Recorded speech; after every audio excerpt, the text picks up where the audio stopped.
Carrie Ellis is the voice of Gus the Gremlin. And that's a direct result of us saying, we want kind of a Colonel Blimp sort of English guy, and and that's it from now on. And that game did that. That's just amazing. With Frank Welker particularly, it warms my heart, because for those of you who don't know who Frank Welker is, he's a longtime voice actor. Anybody who doesn't know who Frank Welker is, just leave but Has never seen a movie. In doing my databases and credit work and things like that, Frank Welker has done more voices than anyone in Disney history, bar none. And actually, I think because he's done so many small things. I think he has like the longest running credit list in Yeah. Hollywood at this point. I'm sure he probably does. I think him and like He and one June other Foray actors- are probably. Yeah. Oh my God. There you But go. no, he has incredible amount of credits, and the thing that's so wonderful is that he doesn't have any really huge characters that are specifically his. So it just warms my heart that he's a major character. So that I think is great. The other thing is, if you He is. when you listen, okay, let me back up and use complete sentences and stuff.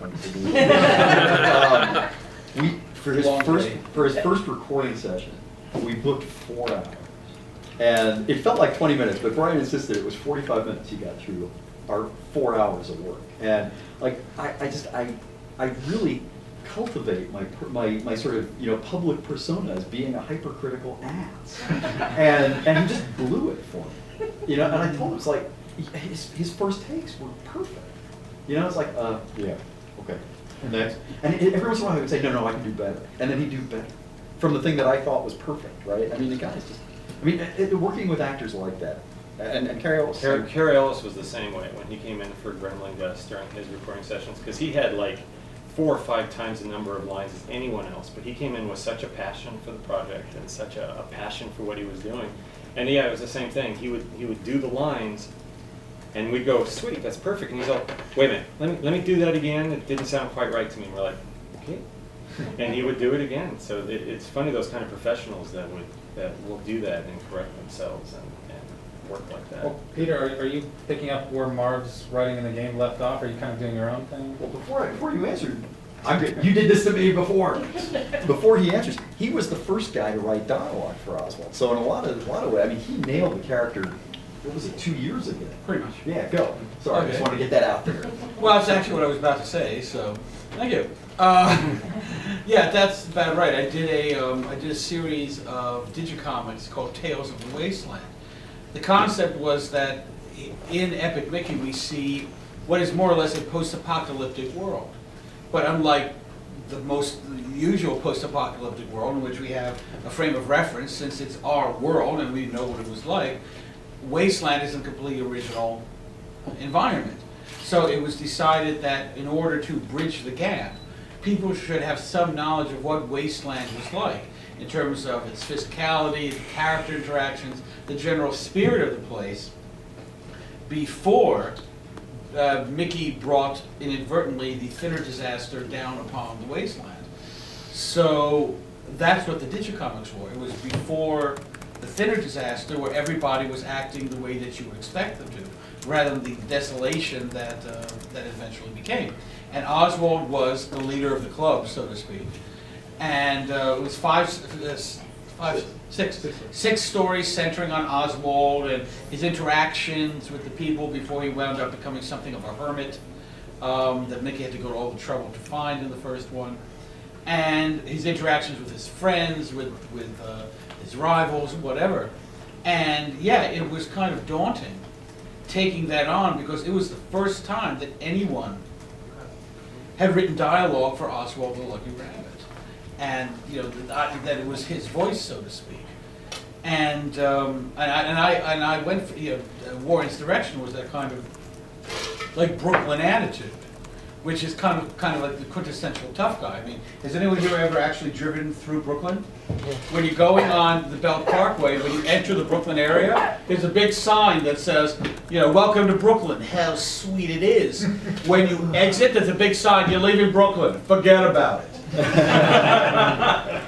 So, I just went with that notion of Oswald as the tough Brooklyn guy, and, almost like the Mo Howard, so to speak, of the Wasteland set. And that's how I depicted him, and it worked perfectly, because he got this one short, scrappy guy. And it was a lot of fun writing those digicomics. And so I felt that affinity for Oswald's voice when I first started. And I just carried that over into the graphic novels. With the graphic novels, I had some help because there was some dialogue for Oswald already in the game. Some of it just textual, and of course now it's all going to be spoken. But I also had to write a lot of additional dialogue, keeping consistent with that voice in various scenes in the comic book. But it wasn't really, for me, that wasn't that difficult by that point. I mean, he's essentially kind of talks like the Thing, except he never says his clobber in time. Wow. He might now. Yeah, yeah. I never even thought about that. Well, it's basically, right? Yeah. For you, you never said that. But that's also a better take than going towards the other quintessentially Brooklyn Rabbit. Yeah. Well, yeah. There I was wonder a- how they get along. We're never going to find out. Crossover. Never say. No, never. actually, I remember, I thought about that a lot. You know, we didn't want him to be two Bugs, you know? We wanted him to have his own unique personality, but he just Oh yeah, seemed like- Bugs is much more of a wisecracker. Yeah. So to Yeah. speak, you know. What's up, Doc? He's not a scrap. He's much more of a he's much more of a smartass. Whereas Oswald is much more the I'm walking here. Okay. You know, type of thing. Get out of my face. Any other questions? Yeah, go. You mentioned that this increased focus on consequences, and there have been a lot of different, I guess you could say, personas for Mickey over the years in particular. I mean, not just over the years, but in terms of in particular mediums. I mean, Mickey in mainstream is different from Mickey in Kingdom Hearts, is different from Mickey in comics and so on. How do these consequences include like exploring different facets of Mickey? Because I recall reading that was originally an idea behind the first Epic Mickey, the idea that you could either go toward the more modern persona, the more original kind of rambunctious persona. Has that idea been revisited? Not really. Not really. It's a good observation. I actually think that a large part of Mickey's continuing appeal is that Disney has allowed him to change from medium to medium and has constantly evolved him over the years. I mean, the sort of symbol for the Disney archives is all the different Mickeys sort of holding hands or drawing each other. Sorry, drawing each other, right?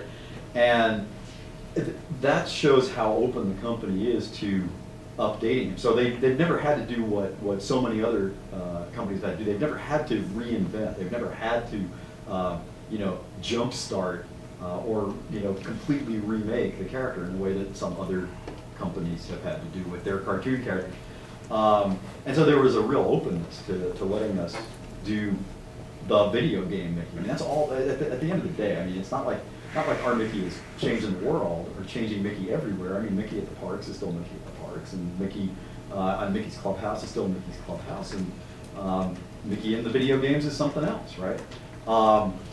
So I think that's part of his appeal. I mean, there's nothing else from 1928 that people still care about in the way that they care about Mickey. There's no nostalgic appeal. Mickey is still the most recognizable icon on the planet, right? To the other part of your question, I made a choice to move away from the explore, actually change the character based on the player's choices, because when we started testing the concept and showing people different versions of Mickey, I was constantly getting bombarded by comments like, "Don't mess with my child. Don't do this. Don't change this guy." And so I thought as a game developer it would be cool to let players decide the path the character took. And we still have you picking your path through the story, but Mickey has an essence. I mean, if you're doing a licensed game of any kind, you have only one obligation, and that is to identify the essence of the thing you're adapting and not messing it up. And so Mickey has an essence. Even Mickey's Clubhouse and Mickey in the parks and Mickey in the games and Mickey in the cartoons from 1938, there's an essence there. And I didn't want to let players change that and make him sort of schizophrenic. So I made a choice not to do that based on feedback I got from fans and players, and I think that was the right call. Which I guess aspects of Mickey would you say were most influential?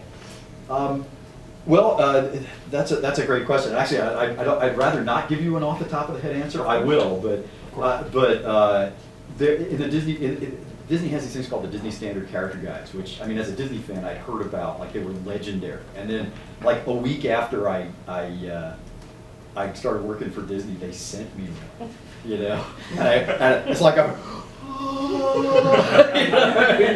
they're enormous. I mean, they're like this big, right? And I've been hearing about these since I was like, I don't know how old. And you know, you open up, and there, right there, it says, if this ever leaves Disney property, you're going to get sued. You know, you must you must return this to Disney when you are done working with it. And I went, yeah, right. You're Signed getting in this blood back. here, yeah. You're getting this back, sure. But I guess I just revealed it. Oh well. Yeah. Anyway. Married with it. Yeah. But in there, they have Like the Frankenstein. personality. You know, the way we were talking before about how Oswald's personality has been sort of set by us. I mean, there's a personality description, and there's just a list of the words that define the character. And there are certain things that, I mean, what I did was I took that list that Disney has identified as the heart of Mickey. And it's like 15 things or something. That's why I hate to give you an off-the-top answer because I can't recite them all. But I said, these are the ones that we don't do well in games. Let's get rid of those. I mean, not that they're wrong, but we just can't express them. And here are the ones that we do really well. Okay, those are going to stay. And these are the ones, wow, maybe we can do that. Let's try and see, you know. But the ones that we kept were things like smart. We want players to feel smart. Mischievous, because I think that's an important part of his character that sometimes gets lost, and in games we can totally let people do that. Never gives up, you know. Never surrender. but the thing is, he's smart enough and never gives up, and so he sometimes gets himself in trouble. If you think about the quintessential Mickey, I mean, think about Fantasia, right?